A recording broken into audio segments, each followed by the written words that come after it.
പുള്ളിയുടെ വള എന്റെ മൂക്കിനിട്ട് വലിയ വള അറിയാലോ, വളയുടെ കരുത്തരം അറിയാലോ, വള എന്റെ മൂക്കിനിട്ട് കൊണ്ട് എനിക്ക് പെട്ടെന്ന് ദേഷ്യം വന്നു. ഞാൻ മണിച്ചേട്ടനോട് ദേഷ്യം കയറുന്ന സലീമേട്ടനുണ്ട്, ദിലീപേട്ടനുണ്ട്, ഇവരെല്ലാരും അങ്ങോട്ടും ഇങ്ങോട്ടും ഒക്കെ പോയി. മണിച്ചേട്ടൻ എന്റെ മുഖത്തോട്ട് ഇങ്ങനെ 2 മിനിറ്റ് ഇങ്ങനെ നോക്കിയിട്ട് മണിച്ചേട്ടനൊക്കെ പോയി. പിറ്റേ ദിവസം രാവിലെ എന്തോ ഒരു തമാശനിടയ്ക്ക് ധർമ്മജന്റെ കൈ പിടിച്ച് തിരിച്ചു. സ്നേഹത്തിന്റെ പുറത്ത് ചെയ്യുന്ന കേട്ടതൊക്കെ. ധർമ്മജനും ചൂടായി. പിന്നെ എന്നെ കൂടെ കൊല്ലി മണിച്ചേട്ടൻ, എന്റെ കുടുംബത്തെ മണിച്ചേട്ടൻ നോക്കുന്നു പറഞ്ഞിട്ട് ധർമ്മജനും ചൂടായി. പുള്ളി ഒന്നും മിണ്ടാതെ. അപ്പൊ അതുവരെ എന്റെയും ധർമ്മജന്റെ ഇടയ്ക്ക് കിടന്ന പുള്ളി ഉറങ്ങും. ഞങ്ങൾ രണ്ടുപേരും നടുക്ക് ഇങ്ങനെ ഞങ്ങളെ കെട്ടിപ്പിടിച്ച് മണിച്ചേട്ടൻ നടക്ക് കിടക്കും, ഞങ്ങൾ രണ്ടുപേരും ഇങ്ങനെ നെഞ്ചത്തോട്ട് കിടക്കും, ഞങ്ങൾ രണ്ടുപേരും ഇങ്ങനെ കെട്ടിപ്പിടിച്ച് മണിച്ചേട്ടൻ കിടക്കും. ധർമ്മജനോട് ചൂടായി റൂമിലൊക്കെ അങ്ങോട്ട് പോയി. ഞാൻ ധർമ്മജനെ കുഴപ്പമില്ല, കുറച്ച് കഴിഞ്ഞ് വരും. ചെയ്യായി കാണുന്നില്ല.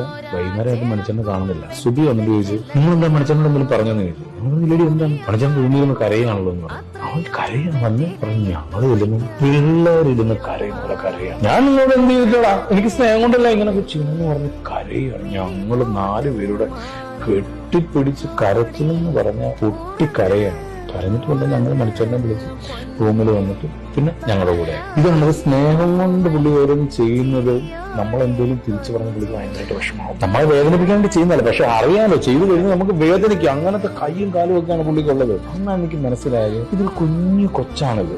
ഇത് ഈ പറഞ്ഞ ആൾക്കാർ പറഞ്ഞ് പെരുപ്പിച്ച് വെച്ചിരിക്കുന്ന ഒരു ബാഹ്യരൂപം മാത്രമേ ഉള്ളൂ.